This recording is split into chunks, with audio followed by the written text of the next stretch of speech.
Good morning and welcome to another edition of Mark's Inspiration. Glad you could join me here today, as always. Excuse me. And today, I can't see outside, but I know it's raining because I went outside. And the topic for today is going to be going with the flow, not trying to push to make things happen.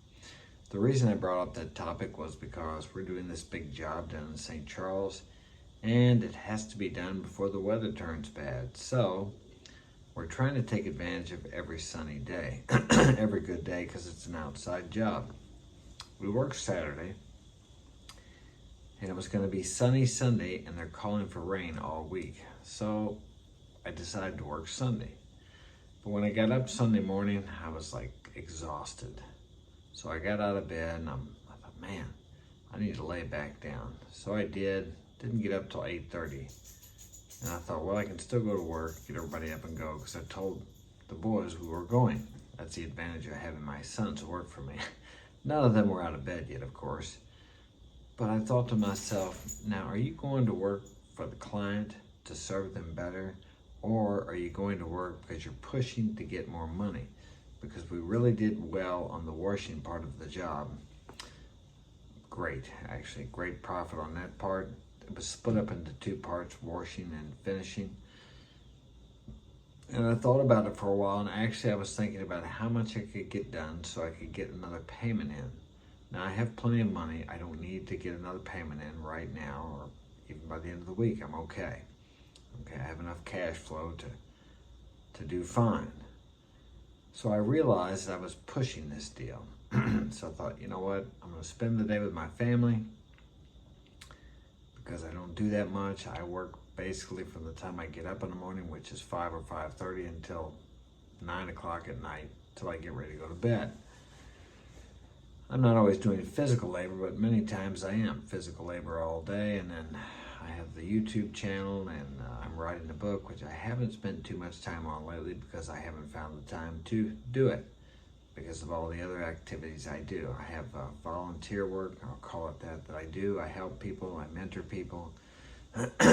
So I have a really busy day. And my daughter's always wanted to spend time as a family. I'll say one thing about women, and there are many great aspects of women. They're more relationship orientated. She's always wanted to go out and have dinner with the family, or have some kind of a family party or group thing. And I'm always one to want to get everything done. That's the difference between men and women. For example, the women want to enjoy the journey, the men want to get to the goal. But that's what we as men need to learn from women, that the joy is in the journey.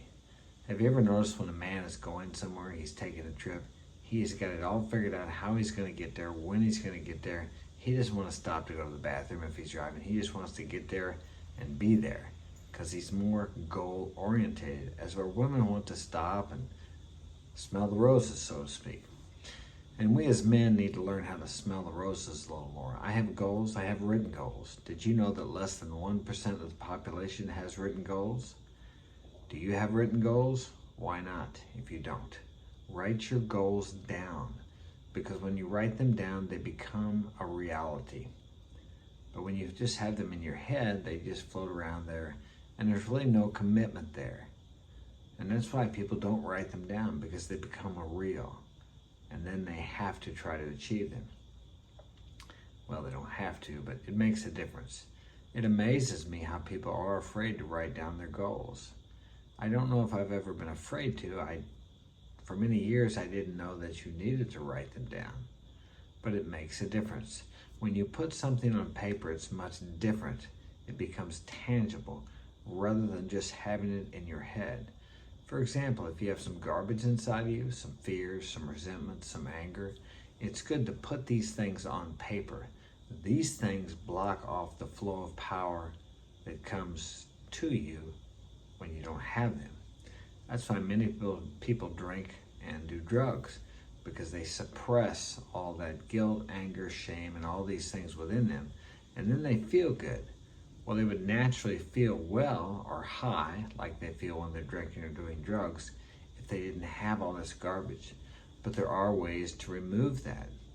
Many of the great spiritual teachers throughout the millennia have taught ways to get those things out. And one of the ways is to confess it to someone else. I know that word confess sounds somewhat religious or even legal. But what that means is just to share it with someone. Share it with a trusted friend. Someone you know that won't go and tell everyone. Someone you know that when you give it to them, it will die within them. And this frees you, because if you have secrets that you don't want no one to know about, that you want to take to the grave, these things will destroy your chances for happiness, peace of mind. No matter how much success you get, if you're able to maintain that success and not self-sabotage because deep down inside you don't feel like you deserve it, you will never have happiness and contentment.